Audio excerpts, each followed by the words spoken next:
20절까지 말씀입니다. 시편 69편 14절부터 20절까지 말씀입니다.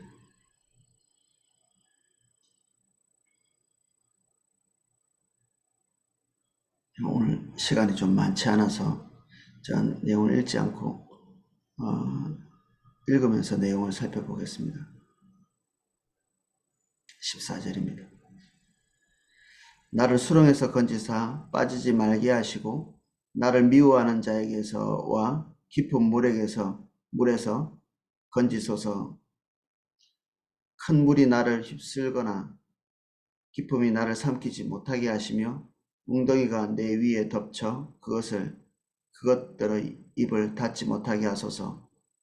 어느 곳에 디뎌도 우리가 수렁 같은 이런 곳은 강가의 그 수렁에 대한 설명을 저번 시간에 좀 나눴는데, 오른발을 디디면 왼발이 빠지고 왼발이 디디면 또 그것이 또 빠지고 힘을 딛고 빠져나오려고 할수록 수렁에 더 빠지는 그런 상황이고, 18절 보면 마치 이 환난, 어려움, 그리고 다윗을 대적하는 어떤 존재들이 한 마리의 그 짐승처럼 자기를 삼키려고 하는, 그만큼의 이게 공포감이 큰 거죠.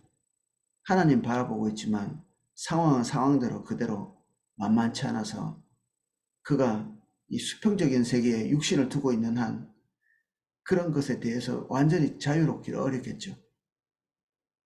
그래서 우리 지지난주부터 지금 3일째 이거 나누고 있는데, 이 아도니아의 이 반역을 이 다윗이 죽는 날까지 처리를 못합니다.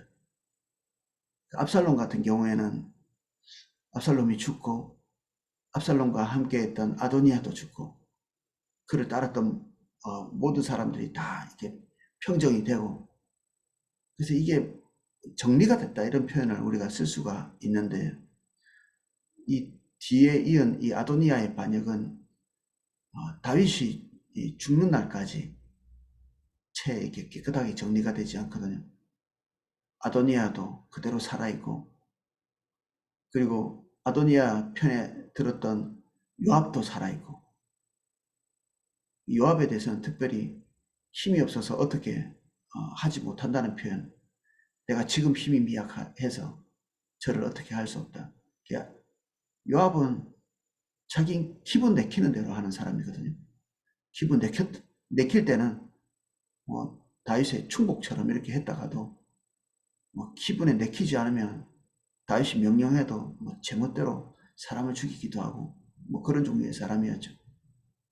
그렇지만 다윗이 어떻게 할 수 있는 그런 입장이 못 됐습니다. 왕이라고 마음대로 뭔가를 할 수 있는 것은 아니니까. 그리고 종교적 지도자, 국가적 종교 지도자라고 볼 수 있는 이 아비아달, 이 3인방, 이 반역 3인방이라고 이렇게 이름 붙여볼 수도 있겠는데, 이 반역 3인방이 다윗보다 더 오래 살거든요. 다윗 같은 경우에는 이 사람들이 다 죽기를 바랄 수도 없는 일이죠. 그 중에는 자기 아들도 껴있고, 요압은 한때는 자기 목숨을 구해준 장군이었고 전장에서 전우고, 아비아달은 한때는 하나님의 어떤 그 메시지를 자신에게 전해줬던 그런 종류의 사람이었잖아요. 누구를 좀 빨리 죽어줬으면 좋겠어 이렇게 할 수 있겠습니까? 이미 다윗은 자식이 죽는 것을 한번 경험했잖아요. 진퇴양난이죠. 자기의 재앙은 수습하기 어려운 재앙이고, 이 재앙을 깔끔하게 처리할 수 있는 그런 상황도 사실은 아닌 겁니다. 다윗의 삶, 암담한 삶이죠. 좌우로도 못 가고 앞뒤로도 못 가고 처리도 못하고 그냥 그대로 있지도 못하는.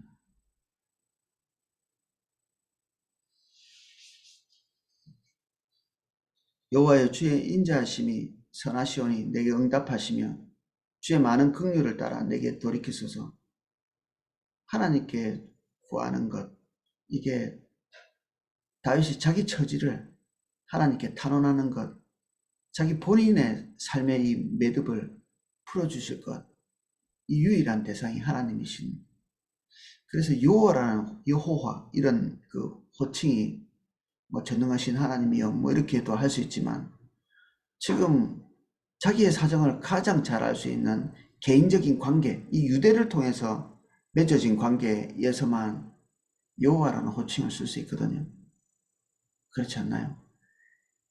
우리가 전능하신 하나님이시니 뭐 이 엘로힘이라고 이렇게 지칭되는 이런 호칭들은 사실 관계가 이렇게 소원해도 하나님에 대한 경외감만 가지고 있으면 호칭을 부를 수 있는 이런 입장이죠. 예수님도 그 위에 저주가 인간의 모든 저주들 이런 것을 계속하는 순간에 하나님께서 더 이상 예수 그리스도 위에 좌정하고 임재하실 수 없는 그런 상황에서 예수 그리스도를 버리시죠. 십자가상에서.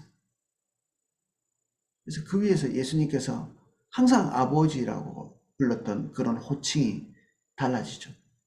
나의 하나님이라는 호칭으로. 똑같은 방향에서 지칭하는 하나님에 대한 호칭이지만 그분과의 우리와의 관계에서 이 호칭의 깊이, 그리고 그 이런 여호와라고 하는 하나님의 이름을 부르는 이런 호칭 같은 것들은 함부로 써질 수는 없는 거죠. 그래서 이 다윗이 이 여호와라는 호칭을 가지고 하나님께 나아갈 때는 철저하게 하나님과의 그 돈독한 관계에 기대어서 지금 나가고 있는 것입니다. 뭐 공의로우신 하나님을 기대는 것보다는 지금까지 자기의 인생을 아시고 자기 흠집도 알고 자기의 처지도 알고 자기 고통도 알고 계시는 하나님께 탄원할 수밖에 없는 그런 입장이죠.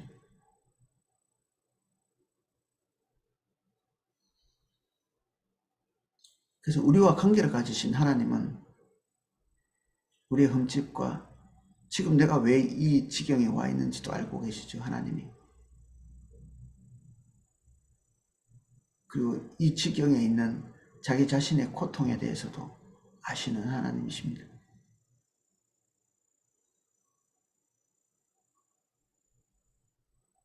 그래서 그분 안에 있는 인자와 선함, 그래서 주님께 구할 때는 우리의 의로움을 기대해서 구하는 게 이게 근거가 희박합니다. 우리는 우리의 의를 기반해서 하나님께 뭔가를 구할 수 있는 그런 존재가 되지 못하잖아요. 다윗도 마찬가지고. 그래서 이럴 때 방법은 하나입니다. 하나님의 그 긍휼이 많으시고 인자가 많으신 그분의 성품에 기대어서 간구하는 것입니다. 주의 얼굴을 주의 종에게서 숨기지 마소서. 내가 환난 중에 있사오니 속히 내게 응답하소서. 여기에 보면 뭐 하나님이 되게 멀리 있는 것 같이 이렇게 표현되어 있지만 우리 13절에 보면은 나를 반기시는 때라고 되어 있죠. 이게 바뀌기 전에 성경은 연락하신다 이런 단어로 되어 있는데, 연락이라는 말이 하나님이 기쁘게 받으신다는 뜻이거든요.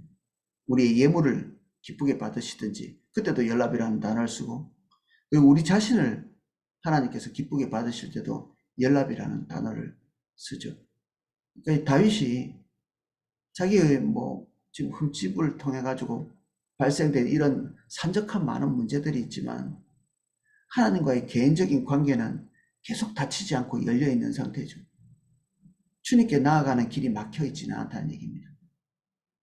비록 과거에 자기는 죄인이었고 지금도 그 죄에 대한 그 연속적인 고통은 당하고 있고 언제 풀어질지도 알지 못하고 사방은 자기 적들로 가득하지만 최소한 하나님과의 관계 안에서는 열어져서 하나님이 자기가 기도하러 나갈 때 그를 들으신다는 사실은 충분히 확인하고 인식하고 있는 그러한 상태죠. 이게 참 화면에서는 모순되는 것 같은 느낌이 들지 않나요? 하나님이 우리를 기쁘게 받으신다면 우리에게 형통한 길을 열어주셔야지. 그리고 승승장구해야 되고, 우리가 하는 모든 일에 뒤에서 그냥 뒷받침을 팍팍 이렇게 뒤에서 밀어줘야 되고. 근데 다윗의 이 시편 69편의 상황은 그렇지 않죠. 하나님과의 관계는 열어져 있고 상황은 막혀 있고 앞으로 언제 풀릴지도 모르고, 시편 69편 이 상황을 우리가 아도니아의 상황이라면 풀어지지 않는 상황에 봉착해 있는 거죠. 바울은 어떤가요? 하나님과의 관계는 지속적으로 열려 있지만 그는 마지막에 해피엔딩으로 끝나지는 않습니다. 그는 감옥에서 하나님께 내 생명을 맡긴다 이렇게 얘기했지만 하나님과 얼마나 가까운 관계 안에서 하나님 주시는 평안을 누리고 안식을 누리지만 그는 그 감옥에서 나오지 못합니다. 처형당하죠.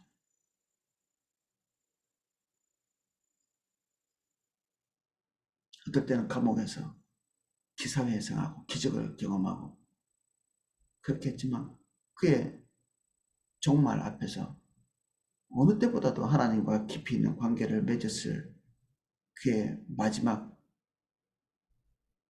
4차 전도여행을 마치고 하나님의 큰 은혜를 경험하고 어느 때보다 주님을 깊이 아는 그 시점에 그의 삶은 거기서 종지부를 찍습니다.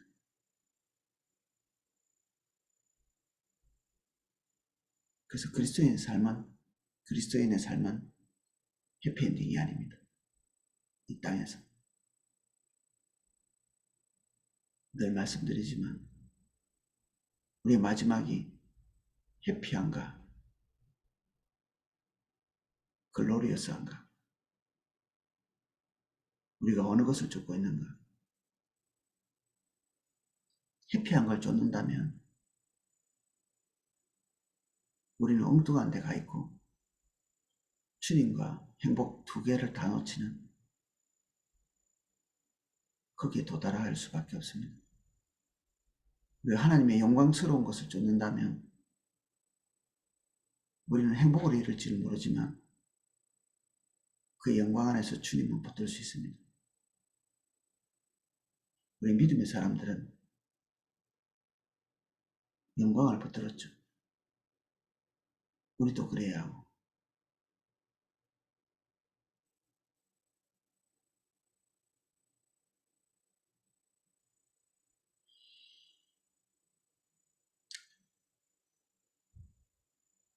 그래서 하나님과의 관계가 막혀있기 때문에 주 얼굴을 숨기지 마소서라고 한 것이 아니고 지금 현재 나의 어려움을 타개해 주십시오. 내 간절함이죠. 하나님 앞에 가지고 있는 간절함, 간곡함. 그만큼 힘들었기 때문에. 내 영혼을 가까이 하사 구원하시며 내 원수로 말미암아 나를 속량하소서. 주께서 나의 비방과 수치와 능력을 아시나이다. 비방은 다 근거가 있죠. 수치도 근거가 있고 능력도 근거가 있습니다. 다윗은 비방에 합당하고 수치에 합당하고 능력에 합당한 존재죠. 아도니아도 그걸 잘 알고 있었을 겁니다. 그래서 이 비방이 먹히고 수치가 먹히고 능력이 먹히는 것입니다. 그게 먹히는 사람이죠. 백성들이 그걸 듣고 다윗에 대한 비방과 수치 그리고 능욕하는 그 말을 듣고 그래 다윗은 뭐 싸다 싸 그렇게 들어도,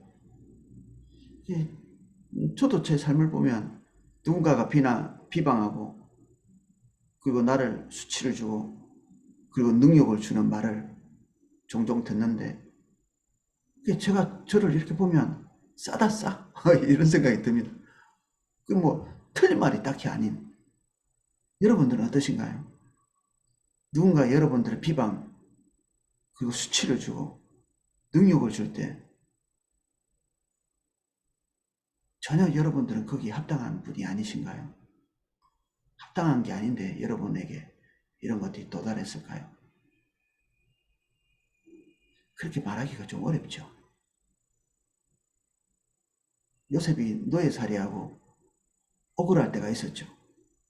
억울하게 감옥도 들어갔고. 그러면 요셉은 정의로운 사람인가요?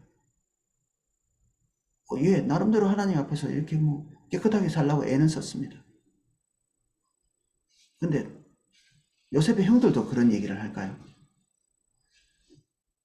요셉의 형들의 입장에서는 요셉은 어떤 사람이었을까요?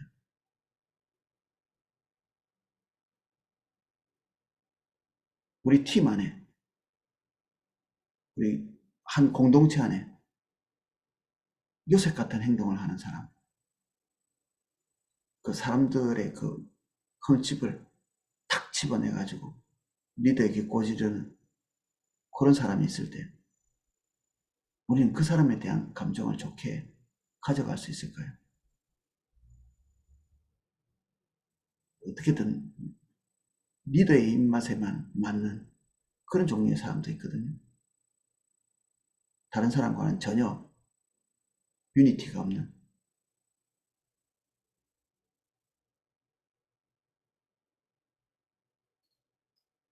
그래서 우리는 어떤 면에서의 긍정적인 면을 가지고 있는 사람이라고 그 사람 전체가 다 긍정적으로 보이는 것은 가능하지 않습니다. 모든 사람이 다 긍정과 부정의 모습이 다 뒤섞여 있거든요. 그래서 우리도 나름대로 하나님 앞에서 뭐 관계를 가지고 깨끗하려고 애를 쓰고 주님과 신실한 관계를 가져왔다고 말할 수 있죠. 우리의 삶 전체를 다 편집하면 우리도 뭐 저기 이번에 간증 집회 뭐 간증할 때 우리가 너무 귀하다 이렇게 생각했지만 우리의 삶에는 그런 게 없나요? 나름대로 있죠. 이렇게 하나님과의 관계를 가진 것들이. 그런 거 없는 사람은 없거든요. 아니 주님과 담잡고 사는 사람이 아니라면 나름대로 10년, 20년 이런 거 다 편집해서 하나님과 우리와의 관계 안에 있었던 열매들을 이렇게 편집해서 말하면 뭐 간증거리야 한 번쯤은 나오겠죠. 그렇다고 우리가 모든 것이 다 정의롭지는 않죠. 그래서 우리에게 대한 비방, 그리고 수치, 능욕 이런 것이 제법 먹히는 것입니다. 그래서 거기에 동의하는 사람들, 동의하는 그룹이 생겨나고 그럼 우리가 그런 것을 두고 발끈할 건가? 잠언은 이런 문제에 대해서 그럽니다. 종들이 자기보다 낮은 사람들이 자신을 비방하는 그런 것을 듣지 않기 위해서 아예 귀를 막으라고 이렇게 되죠. 그들이 하는 말을 이렇게 들으려고 애를 쓰지 말라는 겁니다. 분명히 자기를 욕하고 있을 거거든요. 내가 월급도 잘 주고 내가 나름대로 잘 해줬다고 생각됐는데 나를 비방해?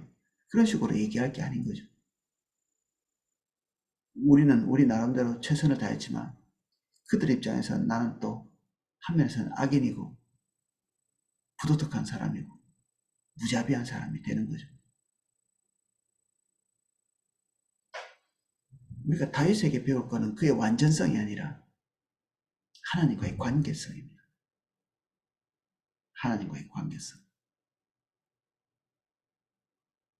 그래서 어떤 사람이 착하고 도덕적으로 이 수준이 높다. 하나님의 사람들은 우리가 그것을 목표로 해서 배울 사람들이 아닙니다.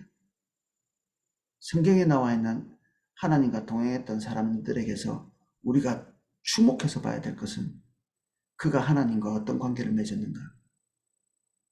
그들이 가지고 있는 윤리는 하나님과의 관계성에서 나온 것이지 그들이 가지고 있는 도덕성에서 나온 것이 아닙니다. 같은 거 아닌가요 싶은데 같지 않습니다. 하나님과의 관계성 안에서 산출되어 있는 윤리와 도덕성과 개인적인 수양 그리고 좋은 환경을 통해서도 얼마든지 우리는 착한 행동을 할 수 있거든요. 그래서 기독교가 윤리를 추구하는 종교가 아니라 하나님과의 관계를 추구하는 종교입니다. 하나님과의 관계를. 그 안에는 세상 사람들은 미치지 못할 초월적 도덕성이 있죠. 그러나 세상이 말하는 윤리와 주님 안에 있는 우리의 거룩함의 격차도 다르고 결도 다르고 그리고 방향성도 다릅니다. 예, 같지 않습니다. 우리는 세상에서의 선을 가져와서 우리 신앙 안에서 그것을 적용시키려고 해서는 안 됩니다. 하나님께서 우리에게 말씀하시고 계시하시는 것, 이것은 사실은 우리가 가지고 있는 많은 편견과 부딪히게 되어 있거든요. 그래서 우리가 알고 있는 것들은 주님 안에서 내려진 다음에 주님으로부터 모든 것을 새롭게 배워야 합니다.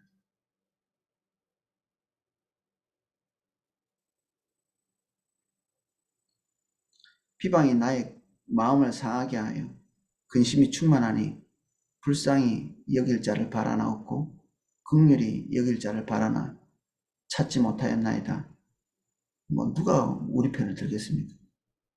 그 근거를 딱 가지고 얘기하는데 이 비방을 어떻게 뭐 벗어버릴 수 있겠습니까? 마음은 아프지만 우리를 긍휼히 여길 자를 찾아봤자 또 우리 눈앞에서는 우리를 불쌍한 채하고 우리 편인 채하지만 그건 예의죠, 예의.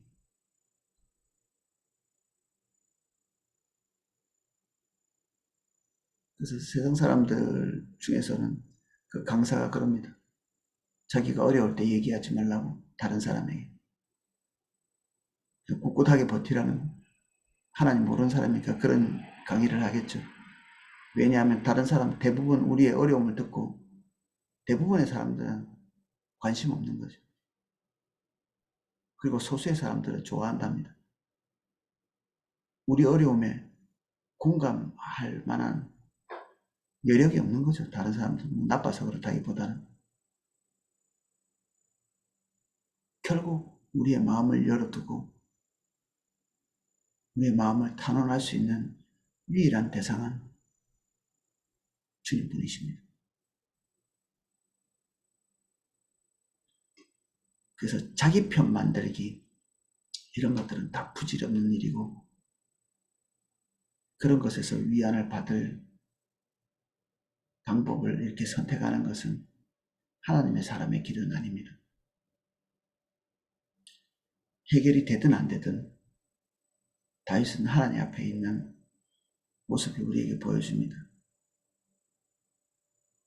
이 시편 69편은 해결이 됐다고도 볼 수 있고 해결이 되지 않았다고도 볼 수 있는 그런 기도입니다. 지금 당장의 문제는 일단락은 됐으나 궁극적으로 문제가 해결된 것은 아니기 때문에 그가 살아있는 동안에 우리도 얼마든지 그렇게 될 수 있습니다. 우리가 주님께 구하는 것이 우리가 죽는 날까지 명쾌하게 해결되지 않을 수 있고 우린 그 문제의 짐을 마음 한켠에 두고 죽는 날까지 가야 될 수 있습니다. 그러나 환경은 막혀도 주님께는 지속적으로 열려있고 환경적 지지는 받지 못해도 주님의 지지와 뒷받침은 우리 손에 쥐어야 되죠. 이것이 가끔은 일치되지만 일치되지 않는 경우도 있다. 그래서 우리는 두 가지를 다 가져가는 게 아니라 둘 다 가질 수 없을 때는 한 가지만 가져야 합니다. 주님입니다. 오늘은 여기까지 살펴보겠습니다.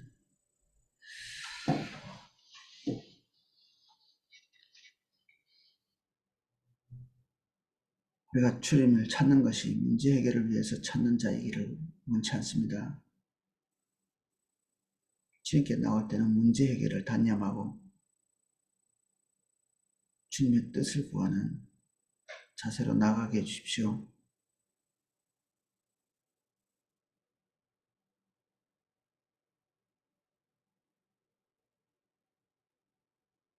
우리의 어려움에 대해서 주님께 모든 것을 열어드립니다. 마음이 눌리고 빈 것은 채워지지 않으며 복잡한 것은 끊임없이 우리의 생애 끝날까지 해결되지 않은 채 지속될지라도 우리의 영혼은 주님께 지속적으로 열려있고 주님과의 소통의 자리에 항상 서 있을 수 있도록 모든 것을 다 잃어도 주님은 잃을 수 없습니다. 주님 붙듭니다. 우리의 목표와 목적은 순수합니다. 주님이 유일한 목적이기에